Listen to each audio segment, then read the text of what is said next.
My name is Cheyenne Bame. I'm a clinical pharmacist within the Regina Coppell Health Region. On behalf of myself, Dr. Leon Biker, Dr. Alex Wong, and the Antimicrobial Stewardship Team, I'd like to talk to you today about Staphylococcus Aureus Bacteremia and how we can optimize care. Our objectives for today's discussion will briefly review 2 cases of Staphylococcus Aureus Bacteremia to illustrate principles of therapy and potential hazards. We'll review the epidemiology and complications, as well as the treatment options and clinical pearls for management. And we'll describe a new quality improvement initiative released in the Regina Coppell Health Region around the management of SAB, or Staph aureus bacteremia. Case 1 involves a 29-year-old female moving ceramic garden pots for 2 days and developed left chest pain and presented to ER with fevers as well as tachycardia and diaphoresis. Her social history was significant for IV drug abuse. On physical assessment, they noted tenderness below her left scapula and performed an ultrasound for suspected abscess, which was negative. Blood cultures were drawn, and she was started on clindamycin 600 milligrams IV Q88 by physician and admitted. During her course in hospital, her blood cultures returned positive for gram-positive foci and clusters at 15.5 hours. Repeat blood cultures were drawn 16 hours after and positive for the same. Throughout the course, she continued to clinically decline with worsening tachycardia and persistent fevers.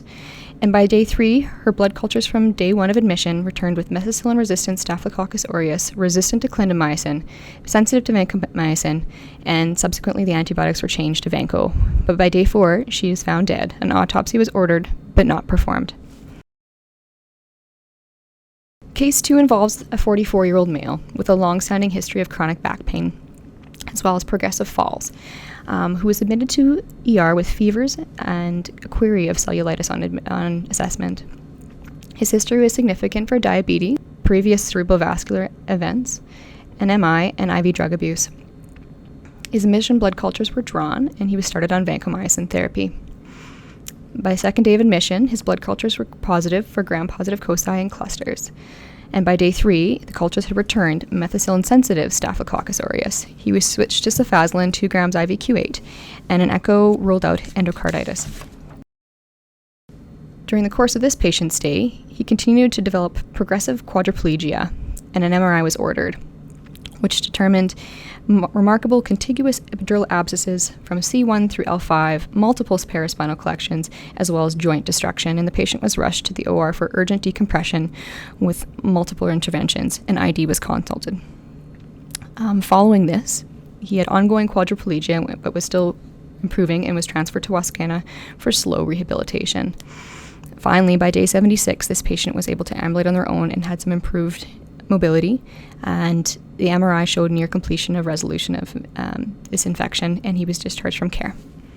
So as you can see, Staphylococcus aureus can be very complicated and have a significant risk of morbidity and mortality. Mortality ranges from anywhere from 24%, and this increases 3-fold or more with delays in care. Nearly half of all Staph aureus bacteremia patients will develop severe complications, such as endocarditis, meningitis, abscesses, among others. And 12% of patients with Staph aureus bacteremia will develop endocarditis, and this can be as high as 50% in patients with prosthetic valves, and is an extremely difficult to eradicate infection.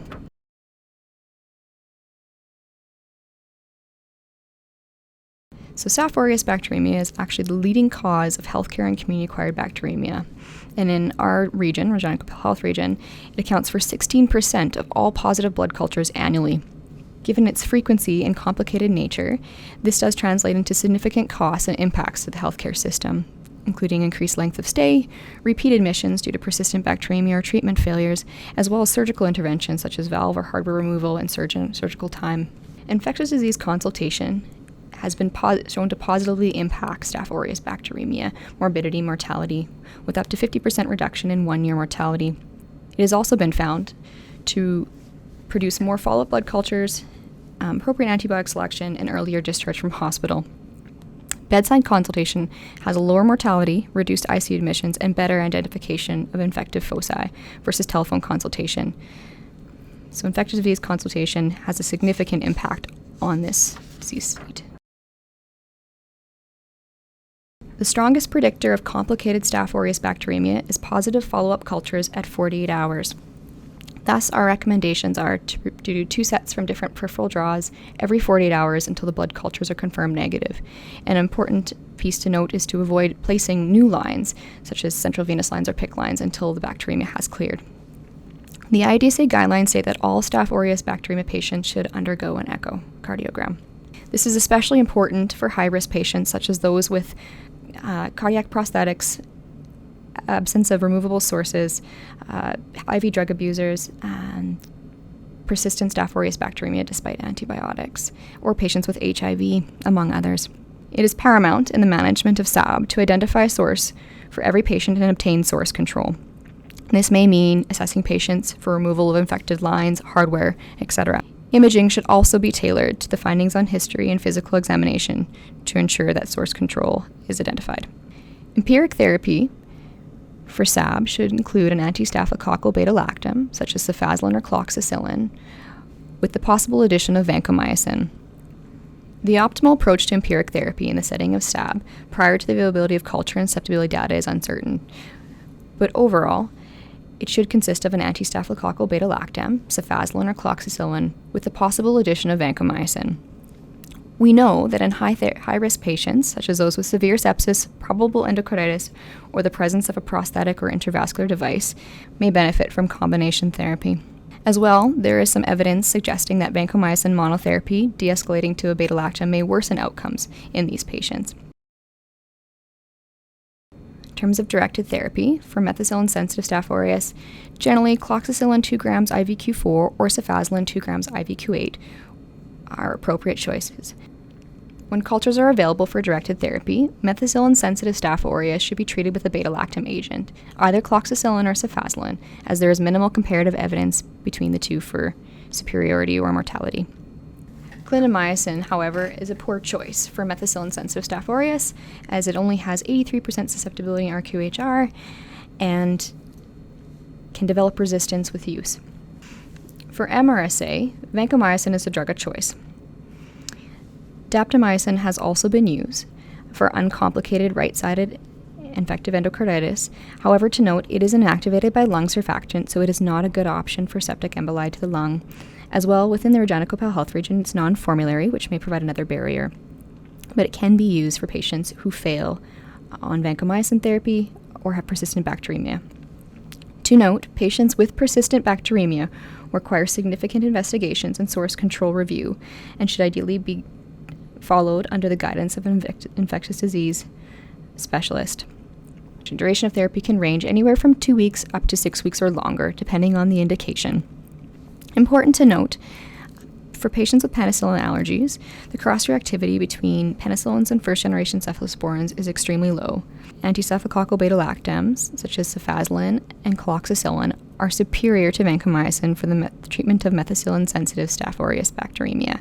So it is important to be diligent in obtaining true allergies versus intolerances and to achieve optimal therapy and outcomes for patient care. So in summary, take-home pearls, it is critical to identify source and achieve source control for all patients with SAB. And all patients with SAB should also undergo echocardiogram. Always repeat blood cultures, 2 sets every 48 hours. Avoid clindamycin for treatment of Staph aureus bacteremia, regardless of MSSA or MRSA. And check your RQHR antibiogram for more details. And we strongly recommend ID consultation for all patients with Staph aureus bacteremia.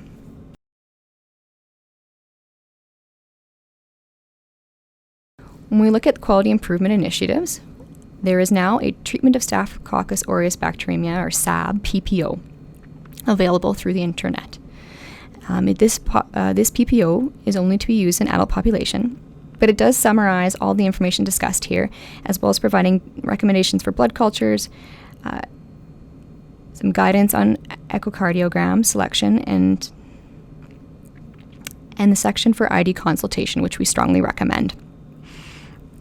As well, with our new antimicrobial stewardship program, there will be involvement from the antimicrobial stewardship pharmacist and physician team to help guide and follow these patients. To note, ward or core pharmacists are still responsible for drug therapy management in all vancomycin consults, so there are no changes in our standard process. If there's any questions around vancomycin, it should still be directed to these pharmacists.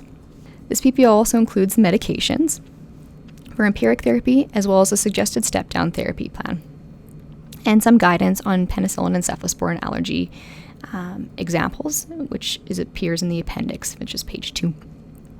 To note, the suggested step-down therapy section is not actual orders. The most responsible physician will still need to write out orders in the physician order sheet and reassess the entire antimicrobial plan.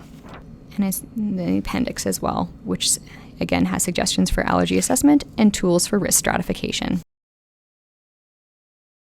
And we hope you feel more confident in the management of Staph aureus bacteremia in the patients you will encounter in the future. Thank you.